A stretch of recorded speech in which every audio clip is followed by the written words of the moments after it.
Bonjour à tous, alors on se retrouve aujourd'hui pour une très très belle revue de boîte. Alors, je n'en dis pas plus, on voit directement de quoi on parle.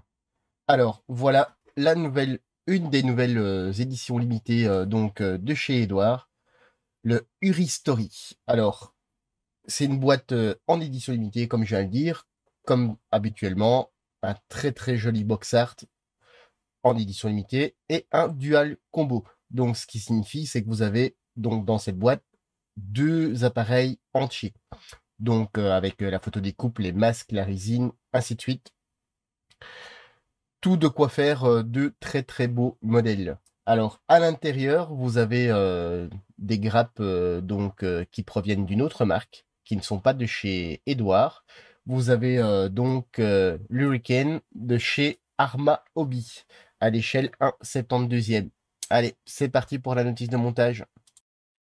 Alors, une notice de montage, comme habituellement chez Edouard, au format A4, sur du papier glacé. Ça reprend le très joli box art et ça nous signifie que c'est l'Hurricane MK1 ou Mark 1. Alors, ici, donc, on a donc toujours un petit peu les instructions de montage. On a donc les deux grappes, enfin, une grappe pour chaque appareil, donc en x2. On a donc les verrières, les masques, la photo découpe, on a les échappements, ainsi que les roues en résine et du film donc pour faire les, le viseur. Alors, on attaque directement le montage avec la paroi arrière du cockpit, le siège, la photo découpe et on attaque le tableau de bord avec de nouveau de la photo découpe pré-peinte à profusion. Alors l'intérieur, lui, est aussi complété de photos découpe donc pour les panneaux latéraux. Et on vient donc ajouter donc l'armature de, enfin la cellule du poste de pilotage. Même chose de l'autre côté, donc la paroi en photodécoupe pré-peinte et on vient donc assembler donc l'armature, toujours un petit peu de photodécoupe. On vient installer le tableau de bord. Voilà. On vient installer le tableau de bord et on referme déjà directement le cockpit. Vous voyez, ça va relativement vite. Ensuite, on attaque la baie de train avec un réservoir sans doute d'air comprimé ou d'huile. Ici, on a une plaque un peu plus importante de photodécoupe. On nous signifie comment il faut faire en fait le bosselage. Donc sur l'idéal, c'est sur un tapis de coupe avec un stylo bille ou une pointe légèrement arrondie pour ne pas percer la photodécoupe et avoir une belle forme. Ensuite, on vient installer donc le puits de train, les jambes de train. Vous voyez, c'est un petit peu différent des autres montages, du fait que ici, les jambes de train, on est presque obligé en fait de les monter directement en fait. Puis on vient refermer les ailes. On nous explique le, le principe des masques, donc où ils doivent se positionner sur la verrière, le liquide de masquage sur le pourtour des roues, et ici pas de liquide de masquage pour cette fois-ci sur la verrière. Ensuite, on vient installer le palonnier ainsi que le manche. Donc tout ça sur la partie L. Et ensuite, on vient greffer la dérive et les stabilisateurs arrière et on vient mettre le fuselage donc sur la partie centrale de l'avion. Alors, on a donc les entrées d'air qui sont munies de photodécoupe. Suivant le marquage, il y a deux options. Ensuite, de nouveau, sortie d'air et entrée de radiateur, on vient ajouter de la photodécoupe. On peut enlever une pièce pour l'affiner avec de nouveau de la photodécoupe. On nous propose donc les roues en résine. On met les portes du train. On vient donc installer l'entrée d'air, les pots d'échappement, les petites pièces transparentes pour les phares. Vous voyez, c'est un kit. En fait, le kit Arma est déjà très très très joli. Et là, on va dire avec ce qu'Edouard a ajouté, il y a moyen de faire quelque chose d'exceptionnel. Et donc on vient mettre l'hélice. Vous voyez, même en fait ici, comment dire, le pourtour de la glace de phare est représenté. Ensuite ici, on vient remplacer en fait la trappe qu'on a éliminée sur la page précédente. Et on vient poursuivre, on vient travailler sur la verrière, du fait que sur la verrière, on va mettre, c'est sans doute le rétroviseur. Ici, on a le film donc d'acétate à mettre sur le viseur. On vient mettre les poignées sur la verrière, un petit peu de photodécoupe. Et ici, donc les verrières, je regardais parce que je ne voyais pas une grande différence en fait sur les deux verrières sur la petite grappe. Et en fait, il y a la référence T2 et T3, c'est suivant la verrière ouverte ou fermée. Ici, donc, on a le mât d'antenne. Il y a deux versions et de nouveau, c'est pour la version A, la PE29. Un petit peu de photodécoupe uniquement pour certaines versions, c'est bien précisé. Il faudra repérer un petit peu les camouflages qu'on désire réaliser. Alors, directement ici, on attaque dans le vif du sujet. Donc, toujours, les appareils sont très bien répertoriés. Donc ici, on est en Grande-Bretagne en juillet 1940. Ensuite, on est toujours en Grande-Bretagne, mais en août 1940. On est toujours en Grande-Bretagne en septembre 1940. On passe ici en Grande-Bretagne en automne 1940. Vous voyez, c'est très bien réalisé, puisque sans doute qu'il y a eu une très belle recherche, et cet appareil a des effets, des traces d'usure. Ça vous donne un petit peu, bon, ici et là, voilà, c'est vraiment pas mal. Alors ici, on est en Grande-Bretagne en décembre 1940, donc avec le camouflage typique de deux couleurs sur le dessous. Ici, on est toujours en Grande-Bretagne en hiver 1940. Les camouflages sont très jolis parce qu'il n'y en a aucun pareil. Ici, on passe en Grande-Bretagne en janvier 1941. Ici, on est en Libye en février 1941. On passe mars-avril en Éthiopie en 1941. Ici, on est donc en Grande-Bretagne en fin mai 1941. C'est très précis. Vous voyez, les camouflages, il y a de quoi faire, hein. Alors, on passe sur les camouflages qui me plaisent le plus. Ici, on est en Égypte 1941 avec un très beau camouflage sur le nez de l'appareil. Ici, on est dans le désert en août 1941. Et c'est fini. Et la dernière page, on a donc la position de stencil, donc les marquages de servitude sur l'appareil. Allez, on passe au grappe. Alors, bon, la revue de détail va aller relativement vite cette fois-ci, comparée aux autres, du fait que enfin, vous avez deux grappes en fait comme ceci, c'est une pour chaque appareil. Donc vous avez un avion sur chaque grappe, enfin, plastique, hein, puisque vous avez aussi la photo découpe et ainsi de suite qu'on verra par la suite. Donc c'est très bien moulé. Alors ils ont sans doute un système de moulage spécifique, puisqu'il y a enfin, il y a à chaque fois quatre supports. Voilà, c'est peut-être un système précis. Alors c'est un plastique qui est très bien. Bon, c'est le plastique Arma Hobby pour les personnes qui font de 72e. On va voir ça de plus près.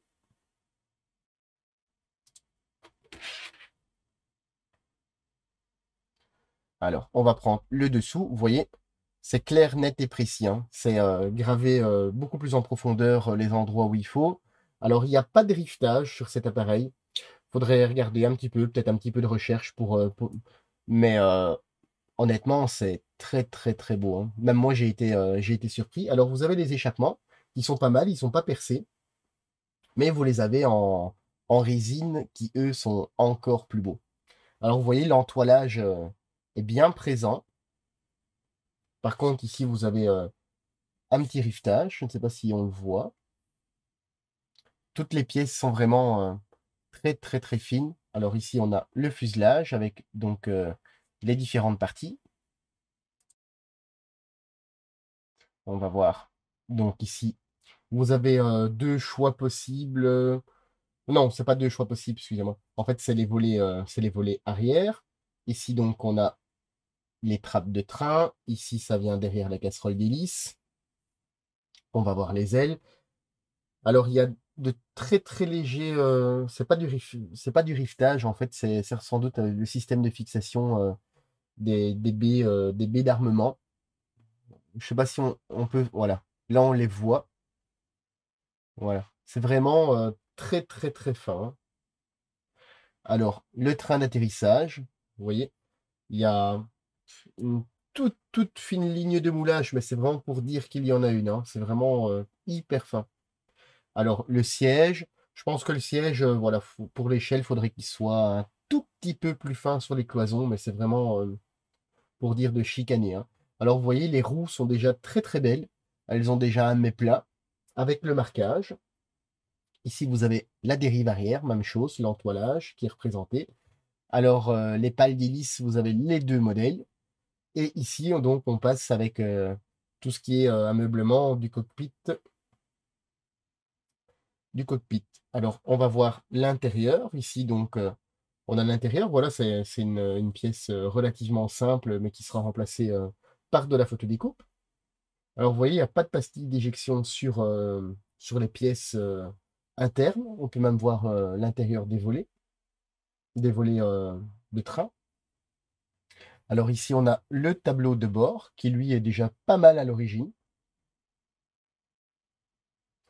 Et l'intérieur, pardon, l'intérieur du fuselage, qui lui va être complètement réaménagé avec l'entièreté de la photodécoupe. Alors, l'autre grappe en plastique, on a celle-ci, donc qui est la grappe de plastique transparent. Donc vous avez les phares et les deux verrières pour faire une version ouverte et une version fermée. Alors, c'est très limpide.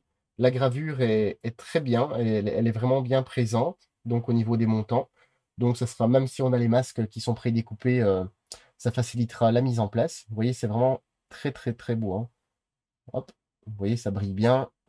Il n'y a pas de ligne de moulage, bien évidemment, dessus. Et Edouard nous rajoute donc des petits accessoires. Donc, on a deux fois la roulette de queue. Ça va pas être évident en vidéo du fait que c'est de la résine blanche. Alors qui est supérieure, supérieure à celle qui est en plastique. Donc il y en a deux, bien évidemment, puisqu'il y en a une pour chaque kit. Alors, les pots d'échappement, vous voyez, même chose, pareil, hein. Il y en a deux. On va en regarder un jeu. Alors, ils sont très très très beaux. Et vous voyez, ils sont percés. Alors, vous avez vu, je ne sais pas si vous avez déjà vu sur un Hurricane, en fait, vous avez deux ovales et un rond qui est très très bien représenté que sur le plastique. Voilà, c'est entre les deux. Maintenant, le plastique a ses limites aussi, hein. Faut en être conscient. Et les roues, donc on a de nouveau deux jeux de roues. Voilà. Avec le marquage, pneu lisse. Et alors, surtout, vous allez avoir moins de travail puisque le système de fixation sur la grappe est un peu moins évident à enlever sur le plastique. Alors, je ne sais pas si on peut zoomer encore un petit peu plus. Non, on est au maximum. Voilà. Et vous voyez, les roues sont vraiment superbes, hein. Vous avez même la pipette de gonflage que même moi, à l'œil nu, j'ai du mal à la voir. Alors, vous avez des inscriptions Dunlop, la gravure sur le côté. C'est vraiment des pièces qui vont être, pour ainsi dire, exceptionnelles une fois le modèle terminé. Alors, bien évidemment, vous avez deux pochettes, donc deux fois pour les masquages, donc pour les deux verrières, ainsi que pour les roues. Et vous avez deux pochettes comme ceci. Donc on va en regarder une, qui chacune contient deux planches de photodécoupe. Donc on en a une qui est pré-peinte, comme ceci. Voilà. Alors on a donc tout ce qu'il faut remplacer sur le plastique, donc le tableau de bord qui est rapporté en plusieurs pièces pour avoir une épaisseur, les parois latérales du cockpit, manivelle, donc on a donc boussole, enfin on a vraiment de quoi faire, les harnais. C'est très très joli. Alors, bon, au niveau des teintes, en fait, d'une photo découpe, même quand vous avez des teintes, pour ainsi dire, Mission Model ou autre, En fait, l'idéal, c'est de faire un petit essai avant parce qu'en fait, la référence, en fait, est bonne pour la couleur, mais des fois, pour la photo découpe, vous devez, pour, en fait, avoir identiquement la même couleur, vous devez foncer légèrement ou alors éclaircir, un petit peu, pour avoir identiquement la même teinte. Ça, c'est la petite remarque, un petit peu, pour ceux qui montent, et qui se disent: «Oh, j'ai pas la même teinte, pourtant j'ai bien suivi». Maintenant, les personnes habituées, savent très bien qu'il faut regarder un petit peu. Et on a de nou encore une deuxième planche de photo découpe qui, elle, on va la mettre à l'endroit, qui, elle, n'est pas prépeinte, c'est une feuille de laiton traditionnelle. Et là, donc, on a donc le plancher, du cockpit. On a le remplacement de la trappe, donc, pour, l'extraction, d'air, enfin la sortie des radiateurs. On a les montants de phare, donc comme je disais, qui sont rivetés. Ici, on est à l'arrière de la casserole d'hélice. Vous voyez, le kit n'est pas très grand, mais il y a une multitude de détails. Il y a de quoi en faire vraiment, pour ainsi dire, une bête de concours. Alors, vous avez le petit film d'acétate, donc pour faire, les viseurs, et autres. Vous voyez, il y a 2 modèles, rond et rectangle, et vous avez à chaque fois 4 chances. Alors, pour le carré, ça, il y a pas de souci, vous avec une règle, vous coupez. Attention qu'un rond, au cutter, c'est quasi impossible, donc pour les personnes qui ont un emporte-pièce, c'est l'idéal. Avec un emporte-pièce, il y a pas moyen de faire, avec autre chose. Au niveau des décalcomanies, vous avez 2 fois donc la planche de stencil. Aussi pour les personnes qui auraient déjà investi dans dans le kit, Arma Hobby, en fait, Édouard a décidé de vendre, les pochettes de stencil, en fait, séparément. Donc ça peut toujours être intéressant. On va enlever le film. Alors, c'est les décals qui sont imprimés par Édouard, donc avec, la possibilité d'enlever le film. Alors vous voyez, c'est du Édouard pur jus. C'est très, très bien imprimé. Ça équivaut presque, à du cartographe, voire, équivaut parfaitement. Au niveau impression, au niveau facilité de pose, c'est autre chose. Vous voyez, c'est très, très, très bien imprimé. Et on est au 72e, hein. 72 pour mes amis français, bien évidemment. Vous voyez, on est donc à cette échelle et on sait, pour ainsi dire, lire, ce qui est inscrit, hein. C'est vraiment, exceptionnel. Ici donc, on a la planche de décal, principale, qui est de grande taille. Maintenant, il y a quand même, pas mal de décorations en fait, dans cette boîte. On va enlever le film de protection et on va voir ça de plus près. Hop, voilà. Alors, vous voyez, c'est très, très bien imprimé. Les dessins sont très, très beaux. Alors le film est, assez proche, de la décale. Les couleurs des cocartes sont pas mal, je trouve. On est dans des belles couleurs.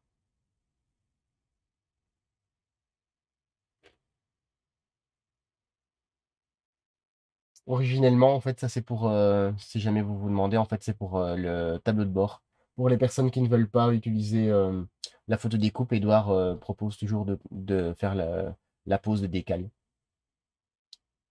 Vous voyez, les guêpes, enfin une guêpe ou une abeille, honnêtement, les décos sont vraiment très, très, très belles. Et ici, je ne sais pas exactement ce qu'on a. On va voir un petit peu de plus près. On dirait une sauterelle ou, enfin, c'est, un insecte du moins.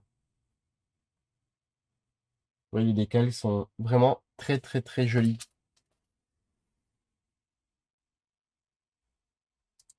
Alors voilà, Édouard nous donne encore, une très, très belle édition limitée. Bon, bien sûr, c'est pas du moule, Édouard, mais on s'en plaint pas, hein, c'est du Arma Hobby.